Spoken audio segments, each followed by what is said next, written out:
And it's really not an option for you to say, I'll get to it when I can. Because now, unlike the past, when you did it because it was a good utility practice, and if you just didn't get around to it, you would get back around to it. You can't do that today. You know, we never used to have, for example, in the past, requirements associated with how do you deal with security requirements at all. But we do today. And so, in addition to those three things, which are, you know, environmental is a huge one for us in terms of driving part of the issues. Security and reliability also have huge impacts with respect to what's happening to our costs. We face, just like every other business does as well, every change that you make associated with healthcare requirements and every change you make associated with just general business practice requirements apply to us as well. And so you'll see a portion of those are driving a little bit about what's going on as well. And so, you know, the primary thing I started with is, you know, an increased set of regulations. That's certainly one of them. And that's the bulk of what's happened in the last few years. Someone always asks me the question, well, how is it possible for it to happen so rapidly? Well, a large portion of what we face has just happened to us as utilities in the last 3 to 4 years. So we're now just learning to comply with that. And so that's why you see a portion of it happen in the last several years. Second thing we face, which has caused a number of significant issues, and I referred to one of them already, are what I'll call new mandate requirements or new additional requirements about how we operate our business or what we do with respect to it. For example, I'll give you one in Minnesota, Conservation Improvement Program.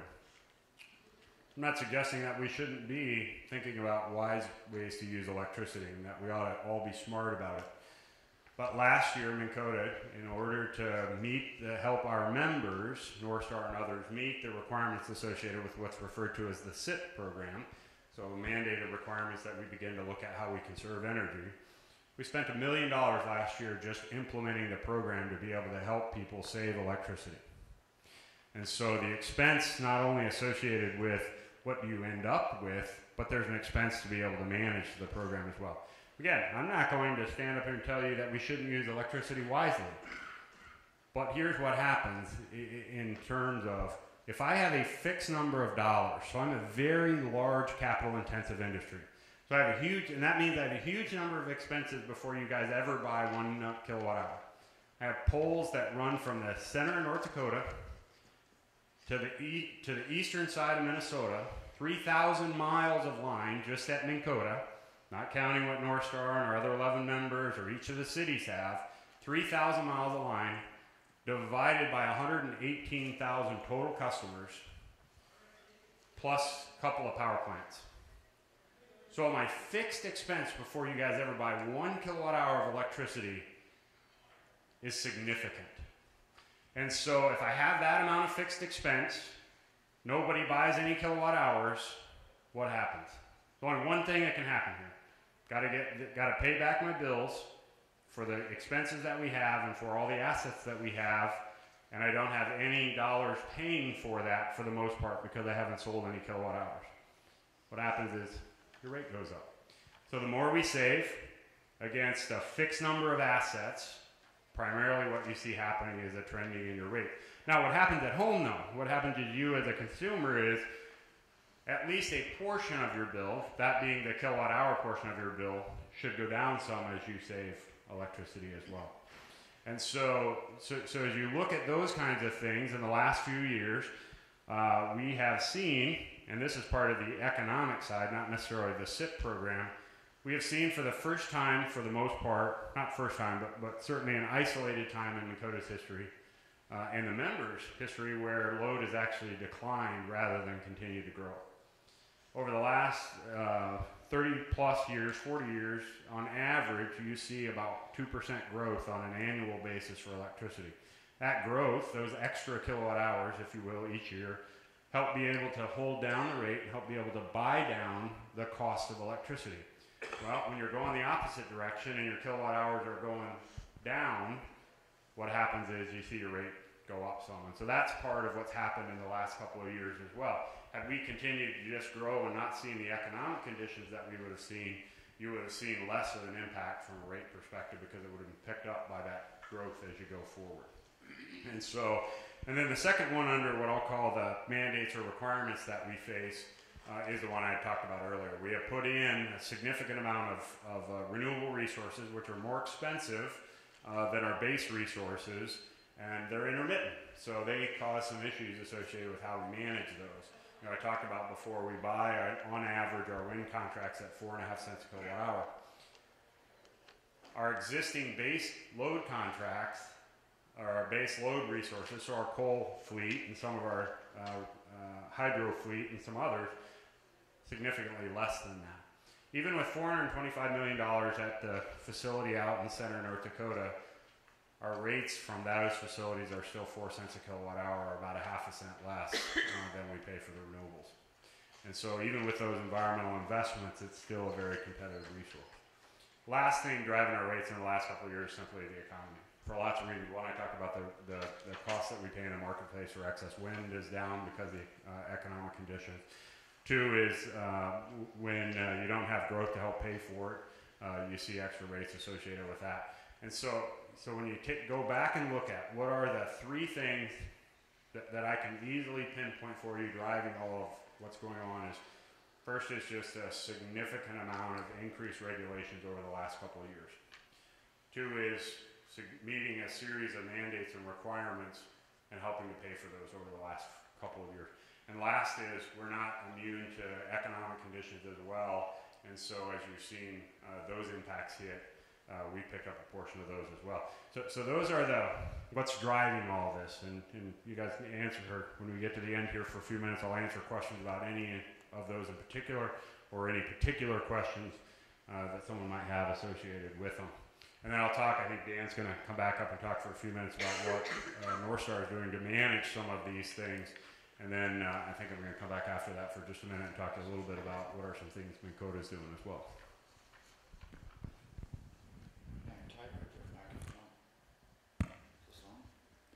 Yes. The next slide says, what are we doing to reduce costs or try to control costs? And I know at Northstar we've, the last few years, we've been steadily reevaluating employees when they retire or leave us, that position. Do we need that position? And so far, we have not replaced 4 employees, which helps save. The employee group itself has a number of safety recommendations that they have done and put into place that has not only saved the co-op money, but our members a lot of money.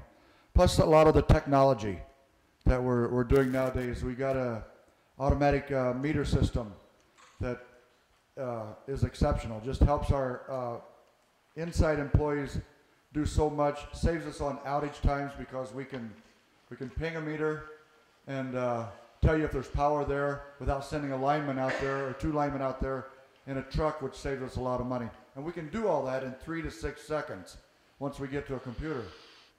Our latest big savings, I believe we started in April, and that is we have our software firm print and mail our billing out to all of our members.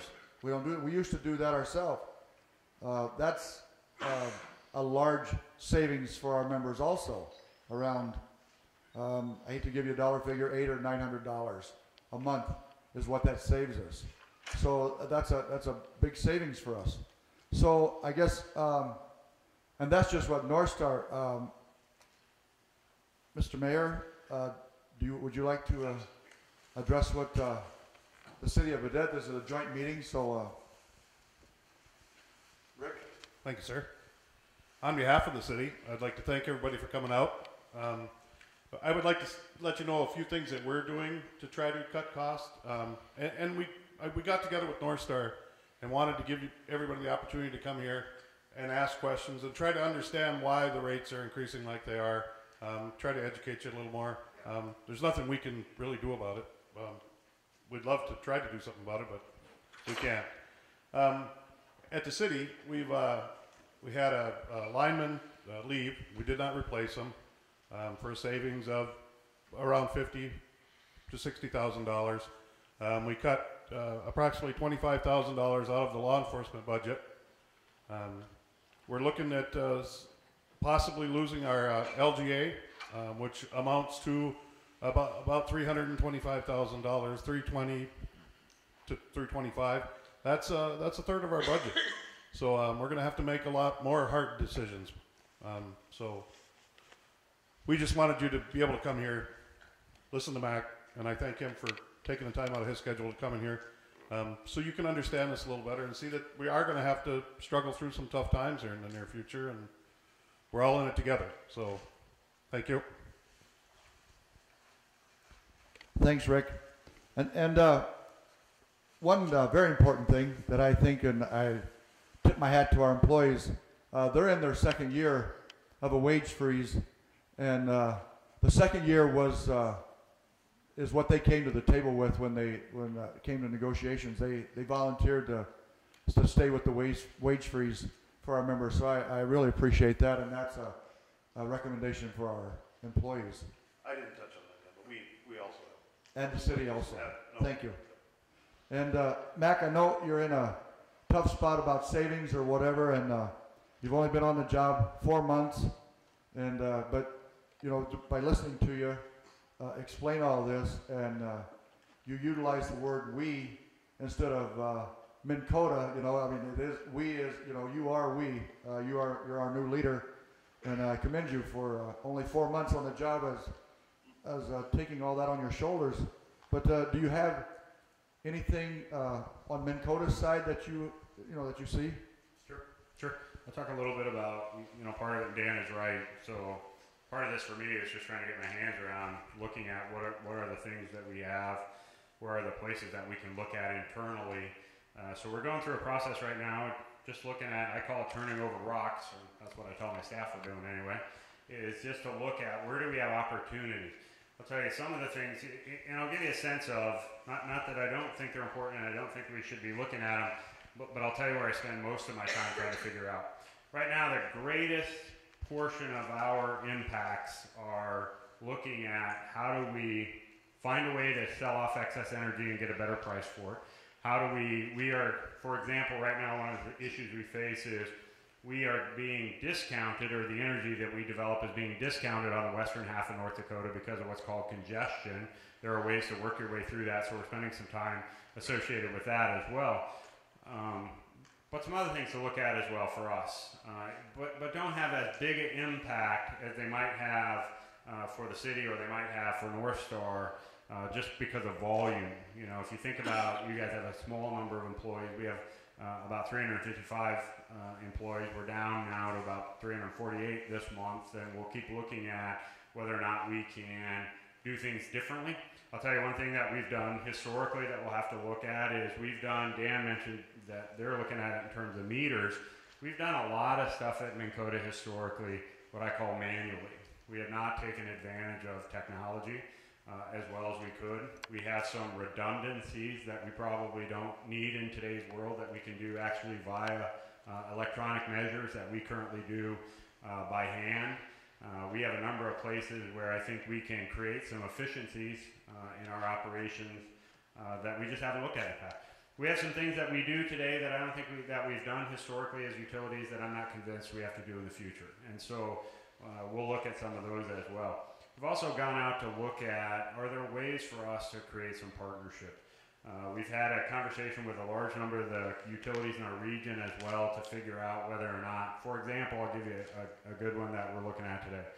We have a lot of services that run all the way over to the western half of North Dakota. I have a power plant over there, but I don't have any transmission guys over there. So every time we have an issue, we have to send them from Grand Forks right now, halfway across the state of North Dakota, to be able to look at the transmission assets. We have 2 generation and transmission cooperative brethren, so guys just like Minn Kota, for example, who have offices over on the west side of the state. And so we're going to talk about whether or not those guys can actually go service our lines for us at a cost savings for me instead of sending people across the state. Those are, I'll call them small things. The big things for us right now in terms of what do we look at is how do we figure out how to get some of our resources that are currently congested, uncongested. Secondly, how do we sell off some of our short-term resources to be able to help have some